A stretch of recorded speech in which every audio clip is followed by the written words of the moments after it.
Hello everyone, কেমন আছেন আপনারা সবাই? আশা করছি সবাই অনেক বেশি ভালো আছেন। আমিও আলহামদুলিল্লাহ ভালো আছি। কিন্তু দেখুন, ভয়েস দিতে আসলেই আমি আর ভালো থাকি না। কারণ ভয়েস দিতে আসলেই আমার বাস্তি হচ্ছে আমাকে অনেক বেশি ডিস্টার্ব করে এবং সে আমার সাথে সাথে লেগে থাকে এবং অনেক বেশি সাউন্ড করে, যার কারণে দেখা যায় যে আমার ভয়েস দিতে একটু কঠিন হয়ে পড়ে। তো যাই হোক, কিছুই করার নেই, অনেক দিনের ভিডিওস জমে আছে, এগুলো তো আমাকে ক্লিয়ার করতে হবে, তাই না? আপলোড দিতে হবে। তো ভাবলাম যে ঠিক আছে, ভয়েসটা দিয়ে ফেলি এবং দিয়ে হচ্ছে ভিডিওটা আপলোড দিয়ে ফেলি। এখানে হচ্ছে আমি নুডলস রান্না করেছিলাম। এখানে আমি 2 দিন 3 দিনের ভিডিও একসাথে অ্যাড করে দিচ্ছি, কারণ দেখা যায় একদিন একটু ভিডিও করা হলে আর ভিডিও করা হয় না।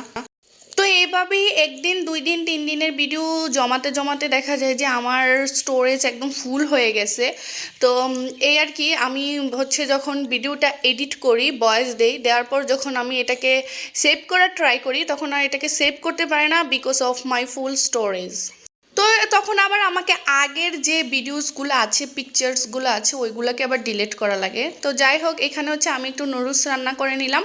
তো এই তো আমার নুডলস হয়ে গেল। আর এই স্টিক নুডলসে আমার অনেক বেশি মশলা ইউজ করা লাগে, না হলে আমার কাছে মজাই লাগে না এবং আমি খেতেই পারি না। তো এখন হচ্ছে আমি একটু চা বানিয়ে নিলাম। এটা ছিল সকালবেলা না বিকালবেলার ভিডিওস, যে আমি ভুলে গেছি।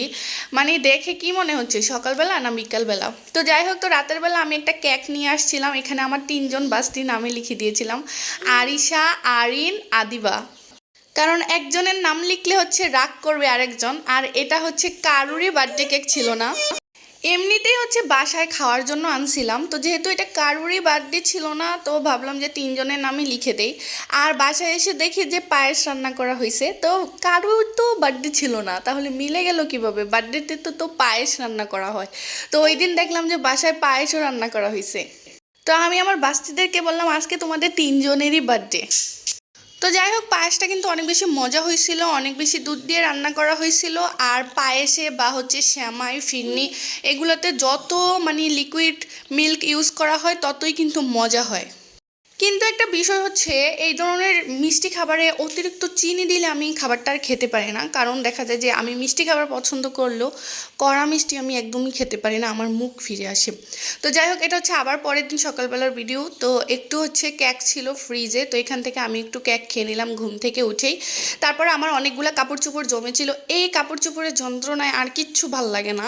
মানে কাপড় চোপড় জমে থাকলেই আমার আর ভাল লাগে না, কারণ কাপড় চোপড় ক্লিন করা, ওয়াশ করা আর গুছানো হচ্ছে সবচেয়ে কঠিন কাজ।